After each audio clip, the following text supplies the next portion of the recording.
Hi, I'm DeeDee Lake with CrossRiverMedia Publishing, and today I get the pleasure of being with Bets Baker. She is in Colorado, woo, Colorado Rockies. Okay, maybe not, but Colorado.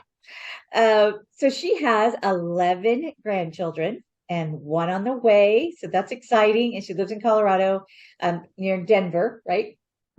North of So, Denver. so Bets, how are you doing today?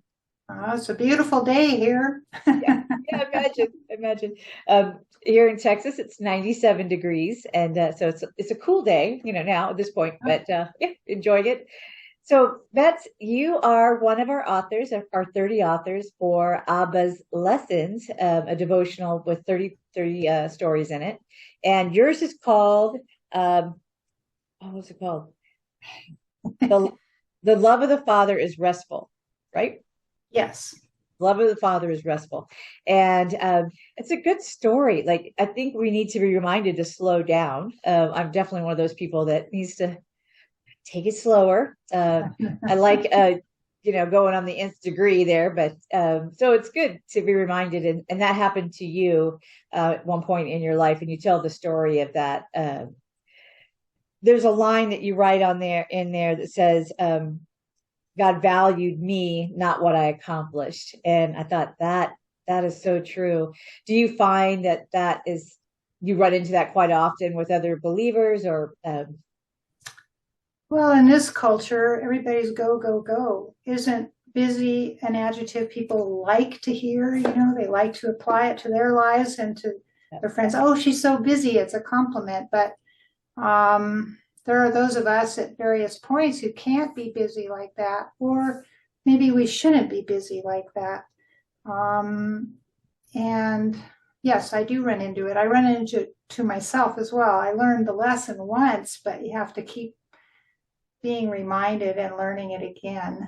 yeah, totally. Um, I like that you told us in the story about how you thought you were doing what God had asked you to do, and you had, was it four children that you have? Mhm. Yeah, and so you four children, just having a meals ready for them every day is a task. One of the lines you say, one of the phrases you use is treadmill of duties. I thought that is how true that is for all of us about being on like a treadmill of, okay, we gotta get this done, this done, this done, and where does God fit in there? And God really able to show you in that story. Yes, I think we all do it. We see something that God's given us to do, and He usually points out one step, and we go way ahead. We come up with the next 15 or 20, and sometimes He takes us in a totally different direction. And we're running ahead of Him by getting all that on our to-do list. Yeah. We're not allowing for the interruptions that He brings and for His pace. So that's certainly what I find. Absolutely, absolutely.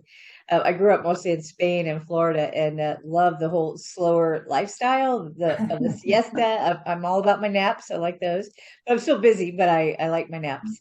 Um, I think that your lesson that God taught you is going to be such a blessing to people who read Abba's answer or Abba's lessons, because they can use that lesson also, and maybe they don't have to go through a crisis to be able to Mhm. get to that point first. That's the hope, right? That. Yes. Yep. So what are you working on nowadays? Well, I'm in the middle of finishing up a legacy memoir. I've been doing those in the last few years. Those are selections of a short period of someone's life that they would like to memorialize for their family afterwards. So those are great fun. I get to hear all about people's adventures. I love that. That's really neat. So you get to, almost like you're getting to write their bio, but just a little short, Mhm. Yeah. part of it, a biography. That's neat. So Bets, it's been great chatting with you. I know I did most of the chatting. I'm sorry. Is there some? I did want to ask you, what advice would you give someone that it wants to be an author and it feels like they're on that treadmill? Like, so how can they put those two together? You have to carve out a little time to be an author. So find 15 minutes to start with when you won't be interrupted, and you can set it aside every day, maybe right after lunch or before breakfast or right before bed, and write a little bit. And as you do it, you might make it 20 minutes and then half an hour. And that much every day or every 4 or 5 days, even only 3 days, but it's better if it's more frequent. You start really accumulating some writing. Absolutely. That's great advice. Thanks, Beth. It was good to see you. And I can't wait to see you more as the book comes out in October, Abba's Lessons. Thank you. Thank you, DeeDee. Bye-bye. Bye.